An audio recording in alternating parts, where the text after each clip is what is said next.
Sue-happy attorneys, ambulance chaser, money hungry. These are just some of the questions and comments that I've gotten over email and social media these last couple days. Why? Well, because our law firm is suing DIA after an airplane hit a pedestrian. Certainly, I wouldn't want my mom seeing comments like this, but if you watch this video, you'll know why we're suing DIA. First, this is necessary because I know you're concerned and a number of people in Colorado are concerned. That's the most important reason. The second reason this video is necessary is because I care and I have integrity, and I want you to know that our actions reflect that. I hope this gives everyone a better understanding of my thinking on this DIA situation where some person climbs over a fence, runs out across a runway, and then whether it was committing suicide or we don't really know exactly what the intent was, is struck by a Frontier airline. We immediately ended up bringing a CGIA action in this, which can be seen as a lawsuit. But this was not about punishing the airport for an unforeseeable event, and it was not about trying to capitalize on a tragedy. That's not our style at Ramos Law. We don't run ads about how much money we get people. We don't take cases of people that we think are lying, people who are not injured. Simply put, our reputation and integrity are not for sale. There are three primary reasons this lawsuit was filed. First, were reasonable safety measures in place at DIA to protect the public? Do you know that? Second, did the airport appropriately address risks that may have been known prior to this event? Do you know that? And lastly, did the airport respond appropriately once they were aware of these risks?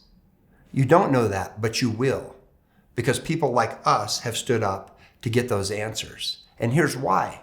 We care about your safety, but we care about our safety. We use that airport as well. If the airport isn't taking appropriate safety measures, then this lawsuit is about you, and it's about your safety for the next time you fly. Let me explain. You might think right now, oh, just another attorney claiming it's about my safety. No, listen. There appears to be evidence at this time, and we're digging into that suggests that airport officials had been previously notified that the back fence was very vulnerable to attack, to somebody getting through, to someone causing risk and harm to others. It was a potential security breach, and they may have been aware of that. If that's true, wouldn't everyone want the airport to address it? And also, if the individual that climbed the fence was detected by security cameras several minutes before he reached the runway, shouldn't there be a method to notify the pilots out on the runway? Hey, hold on a minute. There could be danger in the area. It's real simple to stop airplanes from departing a runway. And we all know that DIA has several runways. There are multiple choices. A few minutes to protect people's safety probably wouldn't have been recognized by people, frankly. I'm a pilot, and I'm frequently asked to hold prior to takeoff. Here's how it happens. You pull up and you're getting ready to take off, and the tower calls you. They say your tel number, and they say, hold for takeoff, or hold short of the runway. It's never really much of an inconvenience for me or for any pilot. Ask them, because we know that we're being held short for usually a safety reason. Sometimes there's another airplane that's maybe slow in the pattern, maybe someone crossing downfield. If you're asked to hold, you hold, a few minutes go by, then when you know the runway environment is safe, you take it and you depart. Again, these holds that we're asked to do as pilots, I am certain have saved many lives over the years. If you don't believe me, if you think I'm just huffing and puffing, ask any airport controller. The initial reports also suggest that the airport security detected movement at the time of the intrusion, and that it was put off as potentially being just wildlife, presumably deer. Well, if this turns out to be the case, it's also extremely poor handling of this. Do you know that of the most dangerous things that pilots encounter in colliding with while going down the runway is deer? In fact, 80 to 92% of all damaging strikes on aircraft are from colliding with deer. Sure, airplanes strike birds probably a lot more often, but damages to aircraft are substantial that cause risk of loss of life happen with collisions with deer. In fact, there are many reports of deaths associated just with those scenarios. So these wildlife strikes on a runway shouldn't be ignored either. If the security detection system out there felt that this was deer, an immediate notice should have gone out to hold all the airplanes so that a truck or something could have driven around the perimeter of the fence. They'd have complete access to that perimeter and could run the deer away from the runway. Imagine if this aircraft had hit a herd of deer. That also may have caused loss of not just one life, but many. Again, a brief hold prior to departure is simple, it's fast, it's the best practice if any potential danger exists. That's the most reasonable and the safest approach. And that's all that I want if I'm out there as a passenger. And that's all that I want for you if you're out there as a passenger. This whole event reminds me of a recent time I was flying out of Rocky Mountain Metropolitan Airport. And I heard the tower holding departing aircraft because there was a coyote on the runway that had to be dealt with. That has taken safety first. It was easy. In this case at Denver International Airport, if this had been something more serious, such as another animal, there would have been a lot of problems. It also would have been more serious if this particular person had wanted to hurt others instead of themselves. It raises the important question, and again, this is why we're involved. What level of risk is acceptable when public safety is involved? What level of risk will you accept? Airports are highly controlled environments. Breaches are taken seriously, and rightfully so. Because of the potential consequences, they're huge. It's loss of life. It's not bumps and bruises. Inside airports, we're asked to stand in long security lines, remove fluids from our bags. You can't even bring on toenail clippers that have a blade on them, or a corkscrew, a wine corkscrew in your bag. You'll get stopped and it will get taken. I bear personal witness to both of those. I didn't have to make those up. That has happened to me. What I don't want to happen to me is someone to run out on the runway. For example, what if someone had run out of the runway and put a bomb there? One that when an airplane hit it, it exploded and took hundreds of lives. Not just one, but hundreds of lives. What if that was this scenario? If this person had those plans and their intent was not to harm themselves, but to harm others, would the public reaction be different?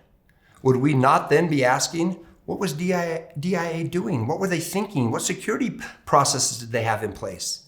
If it had involved hundreds, we'd all be asking that question. Let me ask you another question. What if a copycat does something similar to this now? We all know what copycats are. Those are ones that see something happen, an event happen, and they want to do like that because they want to make the headlines. Again, the copycatters as they're called. Once this has happened, regardless of what this person's motives were, it could happen again. Does it matter to you that that perimeter is safe? Does it matter to you that there are protocols to hold airplanes prior to takeoff properly? Does it matter to you that when security knows of a breach at a fence that they determine if it's wildlife, a person, or maybe something more egregious like this that I've suggested? Unfortunately, this scenario that I've just brought to your attention is not far-fetched. I'm not being a fear-monger. I'm not trying to make up a reason for doing this. This is real, and this is how things change. Imagine how you would feel if your dad or your mom or a child were on an aircraft that was blown up by someone that jumped a security fence, and you learned that the airport may have had prior notice.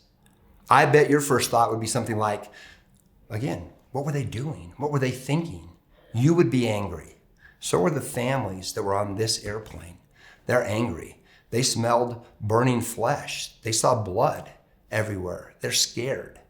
They have a right to know. We have a right to be safe the next time we're out there. When an organization has prior notice of a safety concern and an opportunity to act, to do something exists, they need to be accountable. They need to realize that protecting the public safety is of utmost importance.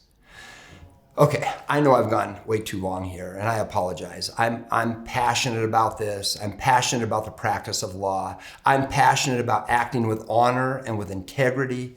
This is dear to my heart. Our integrity at Ramos Law is not for sale, period. So this is how I'll end. Civil litigation is a lot more than chasing compensation. It's a lot more than ambulance chasing. Civil litigation serves a lot broader purpose. In this case, it can bring attention to systemic issues. It can encourage necessary improvements so that similar incidents don't happen, or even more deadly ones that could happen again at the hands of one of these copycatters. None of us should ever be afraid of getting on an airplane. Certainly, I do recognize that opinions on this differ, and I do respect your opinion. If you haven't already done so, I ask that you consider the perspective that I've just shared with you. I hope it sheds some light on something other than just being another greedy ambulance-chasing attorney. I appreciate the fact that you've taken enough time and care to listen to this long video. If you have any other questions or creative comments or things you think I should consider, please reach out. Your opinions matter, or I wouldn't take the time to shoot this video. Again, our integrity at this law firm matters. There's a lot in life that matters more to me than what I do. And that's who I am, who I believe in, and what I strive to do here during my short time on earth to make it a better place. Thank you.